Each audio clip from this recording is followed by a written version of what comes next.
ngir tegu na ci yoon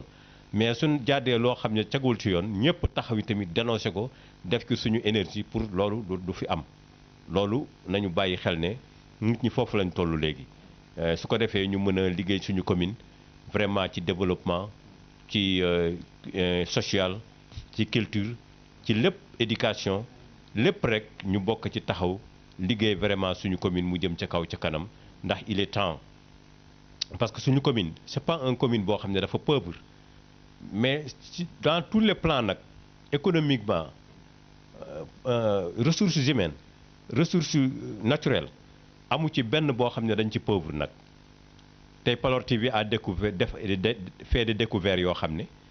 li fi jaar ci ay borom xam-xam te du ñëpp nag ñi li des sax moo ëpp ñoo xam ne xamaguñ leen barke démb rek am na kuñ ma ciy présenté koo xam ne bëgg naa mu ñëw fii wane xam-xam bi nga xam ne moom la amee te bokk ci commune bi yooyu yëpp nag dafa nekk loo xam ne tey bu li jëm ci kanam incha allah avec Palor TV day wéy di présenter ay doomu gox bi ñoo xam ne ñu ngi yëngu ci loo xam ne gox bi lay amal njariñ mais à condition que maire bi fi nekk lépp lu mu ci war a taxawee mu ñëw def contribution am jàppale ñooñu ba ñu taxawal loo xam ne moom dana yombal bilaawam bu ëllëgee du ñu mën a wax bilaawam te duñ ko ci boole loolu nañu bàyyi xel ne mu ngi fii boo ko booleek nag ressource naturelle bi nga xam ne moo ne ci suñu suuf si nga xam ne suuf si yëpp koom la suufu commune Kër Moussa yëpp koom la ñu ànd jàppale ko mu fexe ba mu la cay génne delluwaat ci commune bi jariñ doomi commune bi ci mag ñi ndaw ñi góor ñi ak jigéen ñi surtout jigéen ñi fi ñu toll jar nañoo jàppale jar nañoo dimbali jar nañoo dimbali gis nga njaboot ku jàppale ndaw jàppale nga ndeyam ak baayam mais ku jàppale jigéen nit jàppale nga jëkkëram jàppale doomam ndax ñoom lu ñu am daanaka pour seen njaboot rek a tax lu ñuy daw di jóg 2 heures du matin di daw c'est pour seen kër rek la pour bañ gaay demb rek la ku mel noonu nag wax dëgg yàlla bu la yàlla dénkee nga jiite leen yor seen alal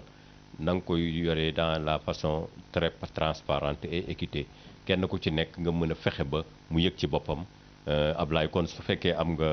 na yeneen question yoo xam ne mën nañ ko aborder ñu continuer ci yooyu après ñu doog a ñëw nag ci comment tirer les conséquences surtout les autres candidats ñi nga xam ne kenn ku ci nekk gemb woon nga bàkku wane na yow yaay mbër mi yaa war a dem ca làmb ja bëre ji lan naka lañ ko gisee après dañ ciy dugg ok Ablaye voilà man dama foogoon ne foofu la ñuy dem directement sax parce que voilà mooy li ma doon wax sànq rek xam naa mën naa ci xuus parce que lale moom daanaka bëriwul carrément waaw wax nañ ci dama doon wax ni ñi nga xam ne ñooy téléspectateurs yu Palor TV yi damay wax ne élection yi ñoom ñoo ci am ndam te c'est la vérité peut-être du neex ñëpp mais c'est la stricte vérité ñi nga xam ne ñooy opposition bu commune bu Kër Moussa mësuñu fa def émission te amul auditeur yu woote wane ni bi opposition bu tasaaroo neexu leen amul benn émission bu ñu ci def nit ñi gis ni tasaaroo bu ñu tasaaroo c'est pas normal et en réalité c'est pas normal ndax boo gisee résultats yi génne yëpp même bu fekkente ni jàpp nañ ne ba léegi les résultats officiels génnagul maanaam même résultats yi ñu njëkk a génnee te sax ak yi mujjee mu am différence bu bëree bëri même bu njëkk ba bu nekkoon ne moo vrai ba sax da ngay gis ni bëri na ñuy def constat bi mooy le plus fort de l'opposition muy Yewwi Askan Wi ak le plus faible de l'opposition mooy ki xam ne moo am li gën a néew ci opposition bi maanaam boo ajouté woon li ñu am rek ça veut dire que romb nañu li nga xam ne mooy république des valeurs voilà kon muy noonu maanaam boo boole woon ces deux là rek day pratiquement romb nañu li nga xam ne mooy maire sortant bi li nga xam ne moom la am waxuma ne nag ñu am ci ñaar ba ñett ñoo xam ne boole woon nañu loolu nag ñu si bëri jàmmat nañ ko te waxoon nañ ko fii wax nañ fi plusieurs fois ak lu mën di xew ci élection yi tasaaroo bi opposition ba tasaaroo xamal ni ñoo maanaam lu ci mën di am rek ñoom ñoo ci les responsables te loolu mooy li nga xam ne moo ci nekk wax maa ngi doon wax sànq ci cadre chiffres yi ñii wax ni ñoo gagné yëpp amul kenn ku ci génne ni à 40% gagné nga maanaam ay 35% moo ci am maanaam 65% de la population bëggoon nañu changement am loolu nag bokk na waxuma la moom la kese mais bokk na ci li leen ko xañ tasaaroo bi nga xam ne opposition bi tasaaroo nañ ko te loolu nag moo ci nekk quoi qu'on puisse dire ñoom ñëpp ay ndaw lañu waxoon nañ ko fii daanaka ñoom waroon nañu mën a ànd ñu su bëri gis nañu loolu mais fii teet nañ fa ku nekk ku ci nekk wane ni nga défendre cause bi tax nga demal sa bopp mais cause boobu ak lu mënti xew maanaam gravité bi man jàpp naa ne tolloowul ak fi nga xam ne moom la ñu téye commune bu Kër Moussa parce que selon le chiffre selon chiffre yi di génn rek laay wax damay jàpp ni askan wi ñu ci ëpp bëggoon nañu changement am mais seen carte yi dafa tasaaroo yi ñu sànni ko fii yi ñu sànni ko fii yéen ñu sànni ko fële ki nga xam ne loolu ci avantage am la nekk moo nekkoon le maire te loolu amul émission bu ñu ko deful am ñu woote wax ni tasaaroo bi opposition bi tasaaroo kenn rek lay apporter profit mooy le maire te fii maanaam fi débat bi tollu génn nag génnul jiw la ñu gañe jiw la ñu gañewul yàgg boobu mu yàgg la maanaam résultat wu lële moo ko andi am na ñoo xam ne tey bu ñu boole woon seen doole rek kon débat bii du am kon peut-être dimanche à 19h peut-être ki nga xam ne moo fi nekkoon naroon na féliciter kenn ci ñoom woo ko féliciter ko loolu nag moo ci lee maintenant ñun li ñuy wax ñi nga xam ne ñooy seetaan Paloor TV ak lu mënti xew ci résultat yi benn ay am ki gagné xëy ndànk dem toog mairie ba continuer liggéeyam maanaam ginnaaw ak yeneen ya fa nar a xew soit beneen possibilité mooy ñi nga xam ne gagné nañ leen soit ñoom ñu d'accord ci résultat yi dem liggéeyaat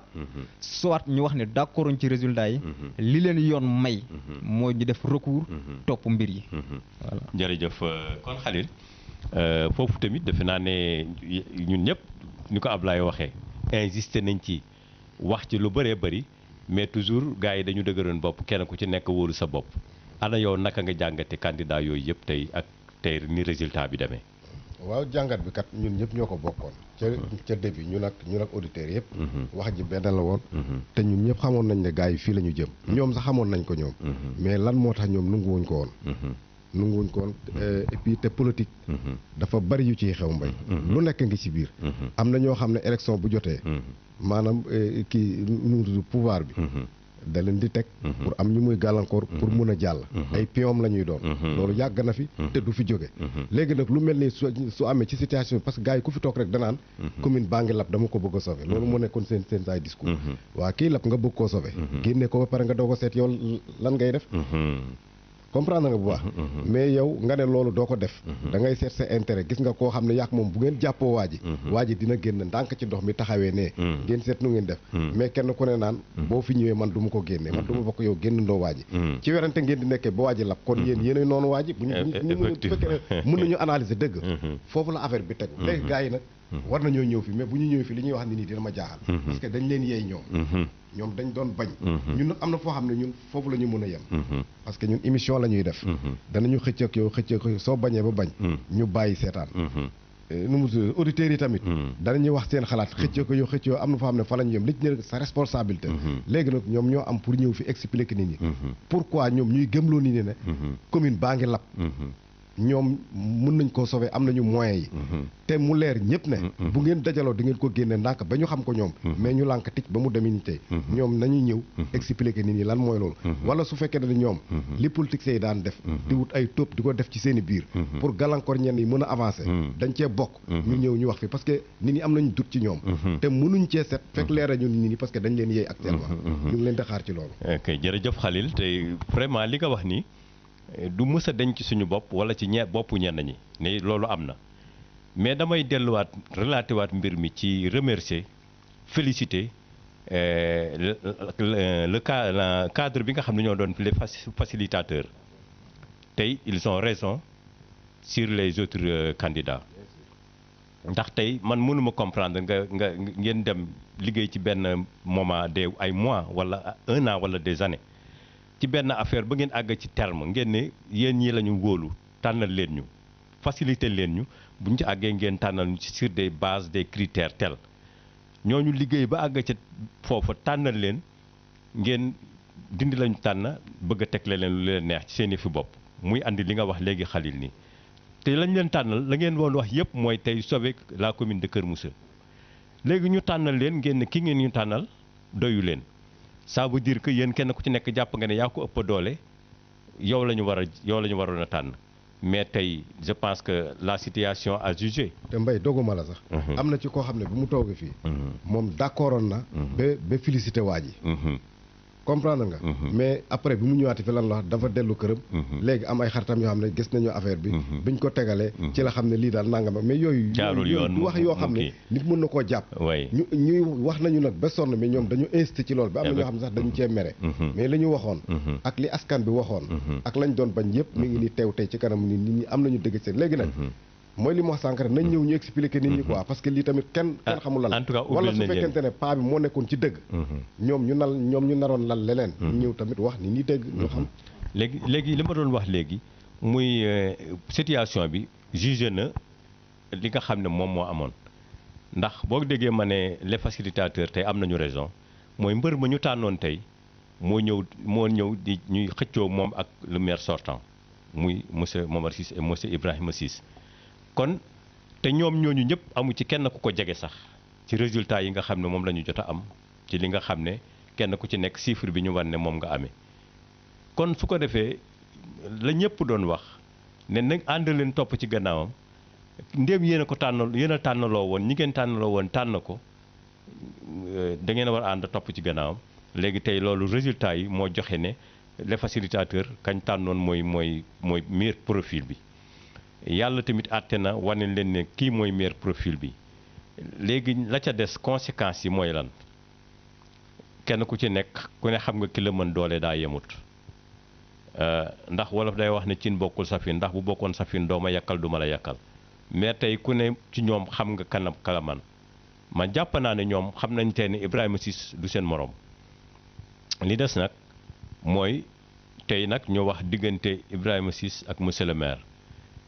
diggante boobu nag moom dañu wax ne dañu fay taxaw ndax xamaguñu résultat final yi mais li nga xam ne moom xam nañ ko ci ñi nga xam ne ñooy candidat opposition yi doon jongante moom xam nañu bu baax ne Ibrahima Ciss du seen morom devancé na leen bu baax a baax raw na leen sànni karawaas ga daan na leen yëll buñ dootul miim léegi li des kay mooy moom it dama koy ñaan bis boo xamee ne résultat yi génne na ak lu mu mën a am bu dee son faveur na sant yàlla bu dee ba tey faveur monsieur le maire na sant yàlla te defaru jiwaat ñëwaat te xam ne mu ngi ci yoon je dis que Ablaye Wade war na yee politicien bu ne ci Sénégal wala ci àdduna bi ñaata yoon la dem élection yi mu perte ko mais ba mu jotee yàlla def mu ñor dafa ñëw jël réew mi toog fi fukki at ak ñaar kon Ibrahima foofu tamit maa ngi la koy bàyyiloo xel lu yàlla def rek santal yàlla bu dee yow la ko jox sant ko bu dee moom monsieur Momar Ciss la ko jox na nga sant yàlla te dem defaru jiwaat te xam ne bu soobee yàlla nit ñi bàyyi nañ la xel ndax lii rek wane na ne nit ñi bàyyi nañ la xel kon dañoo desee daanaka juróomi minute ñu war a ñëw nag ci suñu dernier tour de table su ko defee tàggatoo ak yéen sant leen gërëm leen bu baax ci interpellants yi nga xam ne dugg nañ ci émission bi joxe seen kàddu seen xalaat vraiment sant bu baax yi tamit ñi nga xam ne ñoo ñu àndoon ak ñun di ñuy déglu te jotuñu woote wala ñu bëggoon a woote te jotul a antu ñoom ñëpp sant nañ leen gërëm leen kon Ablaye dañ lay bàyyi nga def sa kàddu tàggatoo jafaale say kàddu yi ngërëm ba xëy na samedi bi di ñëw ñu waajal ko incha allah. incha allah waaw maam comme ni nga ko waxee rek mu ngi noonu sant ñëpp gërëm ñëpp rek di jégalu suñuy téléspectateur bu baax a baax ndax niñ ko waxee woon au début jaadu woon na ci média bu mel ni Paloor TV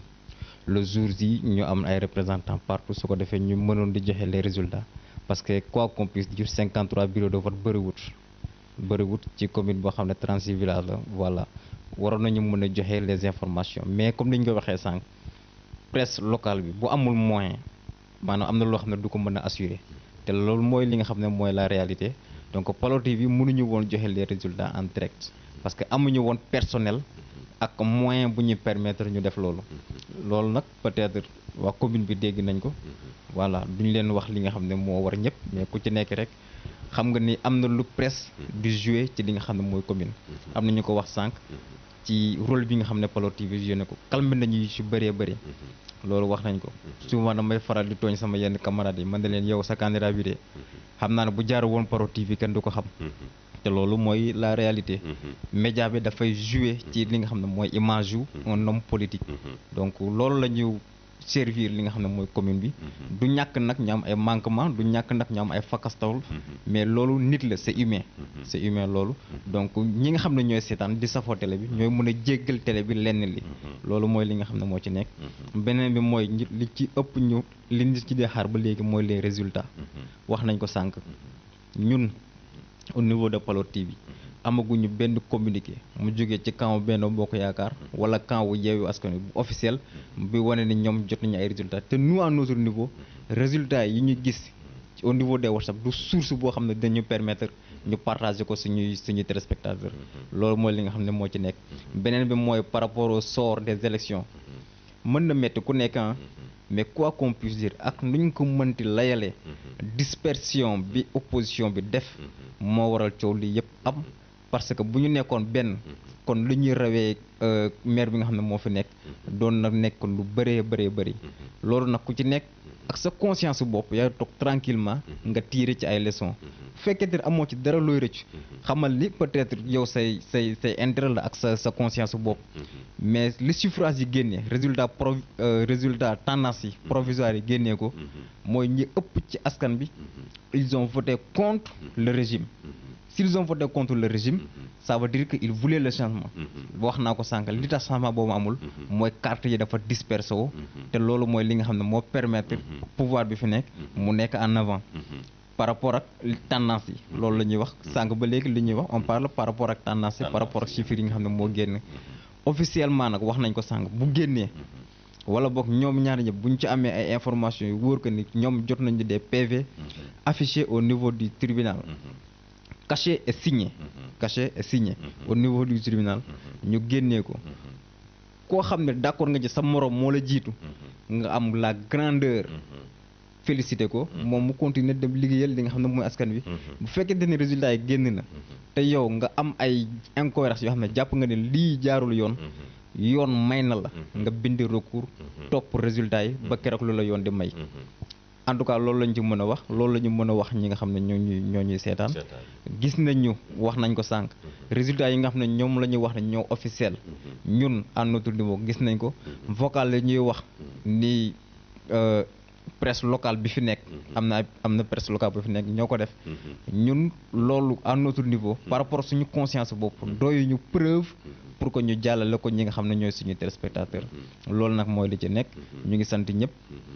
di gërëm ñëpp di wax ne émission bi muy noonu population bi yëpp ñu ngi xaar des fois nga tuuti di sax bu nekkoon xanaa da ngaa feebar fekk mu ngi mel ni ku nekk ci examen di xaar ay résultats kon nag muy noonu en tout cas li ci mën di am mooy ñëpp doomu commune bi lañu mbir yi bu génnee na am maanaam lu clair ñëpp jàpp ci kay liggéey dem liggéey boo amee contestation dëkk bi am na yoon nga bind sa recours dem topp mbir yi loolu la yoon may nga xam ne mu ngi noonu voilà amaana bon mënuñu wax lépp mais d'ici la semaine prochaine ñu amaat beneen invité ñu ngi ñaan nag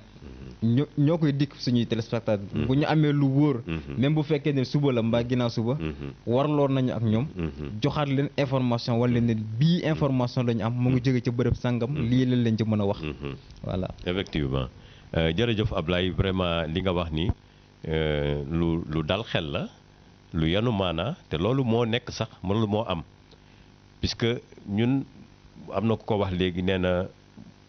presse bu mag ngeen waaw à notre niveau au niveau de la commune mën nañ ko jàpp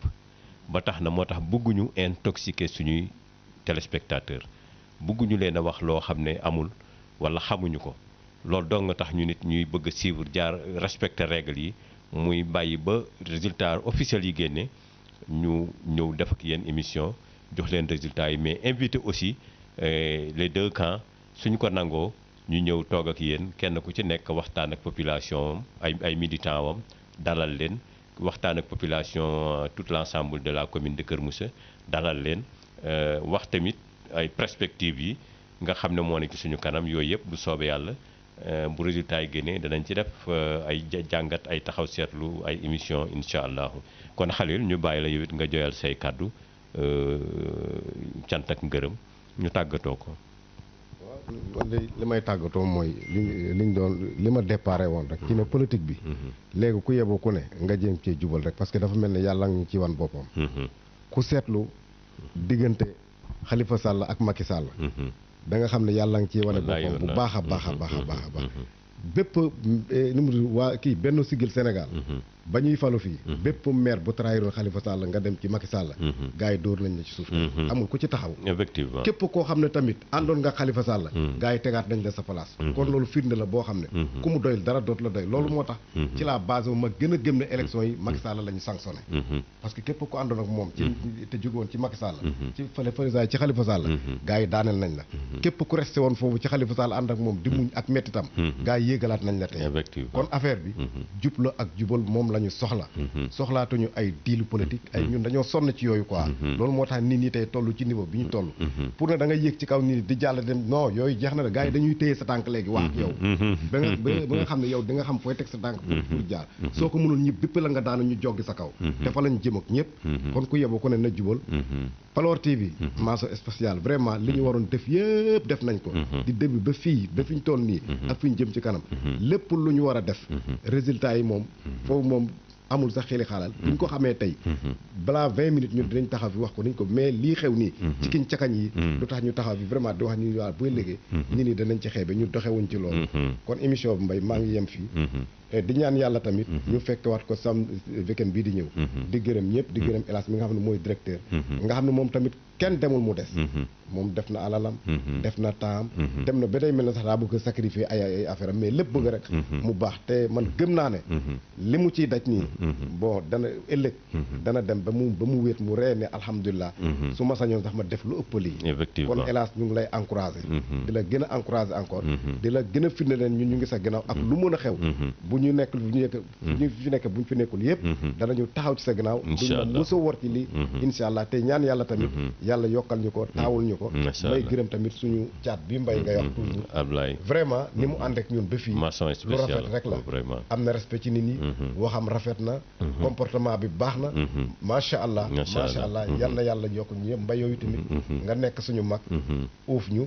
day dem ba yow liñ la war a wax sax ngay jël di ko wax nit ñi quoi loolu tamit ñun xam nañ ko bu baax a baax waaw ñun ñoo la yoreel moo tax bu ñuy ubbi émission du ñu sori sax ci nuyoo ndax yow fi nga jaar daf ñoo doyloo nañ ko ba sax ñun pour ñu teg ci dara day xaw a diis ci ñun quoi kon yàlla nañu yàlla jàppale yàlla nañu yàlla wéral yàlla gën ñoo jubaleek askan bi yàlla tamit jox ñu ki gën ci ñun bu fekkee naru na dengal sax yàlla na ko yàlla jubal ba saa commune bi gis njëriñam ci moom yàlla mën na ko am na ko yàlla na ko yàlla def ñu ngi ni tàggu ki yéen fii ba beneen yoon incha allah jërëjëf Khalil jërëjëf wax dëgg yàlla di ngeen ma wax ci man loolu dama ko fekk ci yéen rek yàlla boole ndax yàlla moo xam boole mu boole ñu noonu moom 2012 ba léegi la ñu xamante di ànd dara ñaawul kon loolu jëfu yàlla la macha allah kon su ko defee mbokk yi ñu doon seetaan fii ci Paloor TV ngeen xam ne ñun suñu yéene ci yéen mooy vraiment lu ngeen bëgg rek ñu nekk ca di leen andil information di leen jox ay émission yu neex ngeen di ko déglu di ko seetaan di ci bég di ci yeewu di ci jàngat lu bëree bëri waaye daanu daf dajul suuf ni ko Ablaye waxee léegi dama leen di jox benn calcul bu ndaw rek pour ngeen xam ne yombul 36 villages yi bu doon da nga ci am benn bu nekk représentant le minimum pour son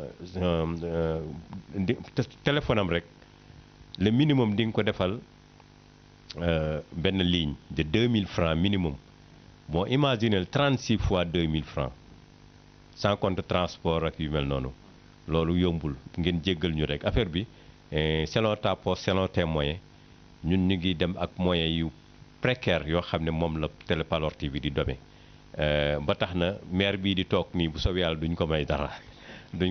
dañu bëgg mu taxawu la presse locale au niveau de la commune de Kër Moussa mu def ci la ko xam ne moom moo war jàppale presse yi maison de presse yi ñu muy yi fi nekk ma lim leen sànq ñu am taxawaay am dëgërlaay mën a def liggéey bi na mu waree incha allah su ko defee ñu sant ñëpp gërëm ñëpp surtout waa 100% Paloor TV ca kaw ba ci suuf ñoo ngi leen di sant di leen gërëm di gërëm tamit wax dëgg yàlla directeur ni ko Khalil waxe léegi di ko gàcc ngaalaamal ndax moom i tamit vraiment toogul daal même élection yi résultat ak lu ne mu nga ca woon yéeg wàccee jël ay image yëpp même candidat yi da doon dem sax di jël seen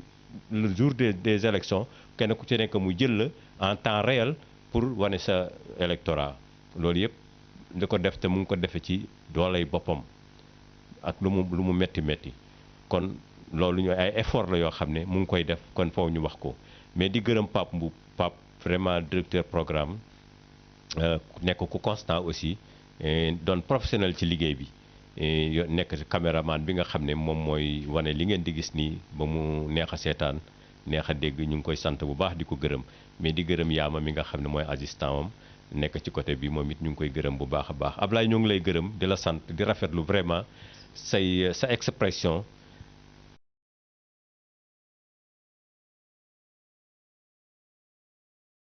ko wax it fu may dox ci dëkk bi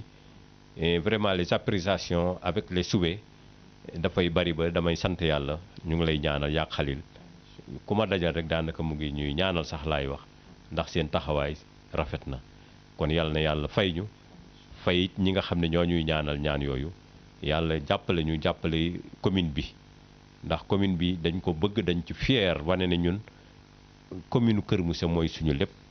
en tant que sénégalais mais yàlla fii la ñu wàcc kon fii la ñu am commune bi loolu la ñu am moom la ñu am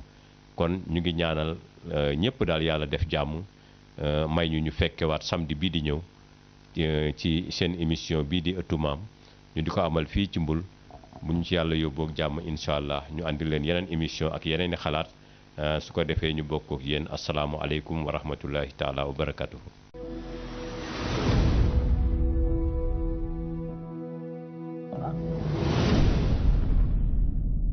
yarne